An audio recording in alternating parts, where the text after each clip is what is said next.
Watch and listen. Here we go, on the GP15 Ducati. How does it start?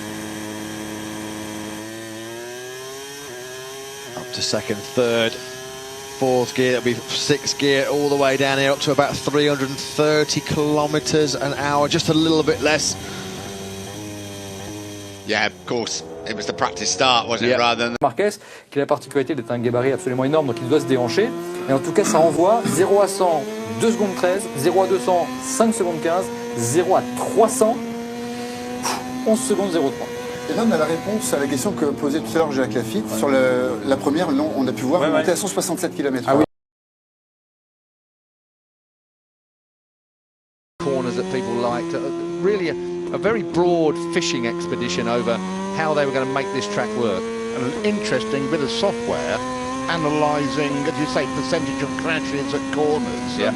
Really, a Dromo, I think, gave it was Dromo, yeah. I'm just trying to think of the designer's name, Balance. Right then, coming out to this nice right-hander, just that apex there, then it opens out and you just flat stick from this point onwards, out towards the curve now to the left-hand side, building up through, and then it's all flat here, 208 miles an hour. This is a real tough braking area.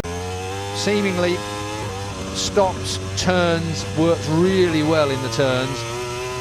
Delivery of power might be a little bit short, but we're on the back straight now. This is Maverick Vinales, a complete rookie, both on this bike and in this class. I was talking to Dirk Rowdies, the old 125 world champion.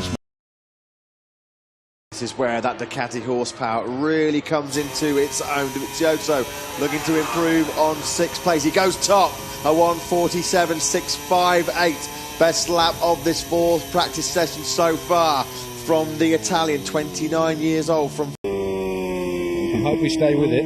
Puccini. Hope we stay with it. Onto the front straight then. Here we go.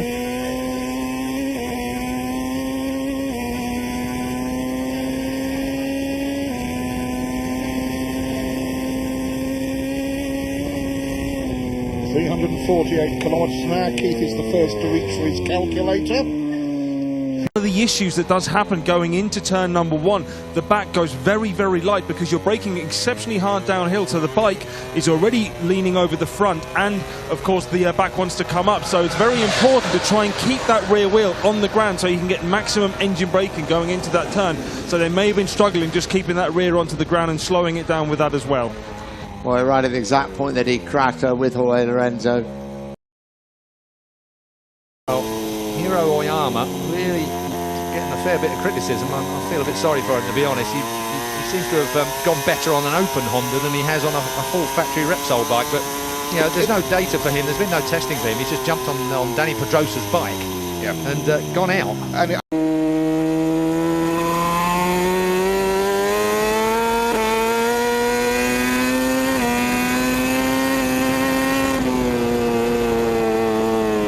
Is that Michelin will not do things the same as Bridgestone. There will be different things. Well, you've got to ask yourself, what can they be? Indeed. Because I believe if they go head-to-head with... Slight drop down another hill down to turn number 15 now, high on the gas. This is where the Ducati power really does come into its own. We've seen the Ducati fastest through this speed trap all weekend so far. Petrucci up to 336 kilometres an hour. It's going to be a personal best lap. Stop. And now let's get that power down on the ground. This is where Hondas are so good. 339 I saw there. Yeah, not slow, is it, coming through there? We've had a 341.7. It's actually neck pain, so that's obviously something which needs to be taken very seriously. Very much so. And just so you know, Marquez is now also headed out again, same tyre combination, medium front, medium rear again. He did roll through the gravel pretty heavily, did Lois Baz a few times, didn't he? It was a nasty old crash on that first flying lap. Here's Maverick Vinales just trailing. First lap in a MotoGP race, and he ends up battling in the wrong group. Hector Barbara is the top open man, but he is 7th in this session. Eugene Laverty has moved up to 9th. Yeah, that's good for him. He's only 8 thousandths off of taking Takahashi's place in 8th as well.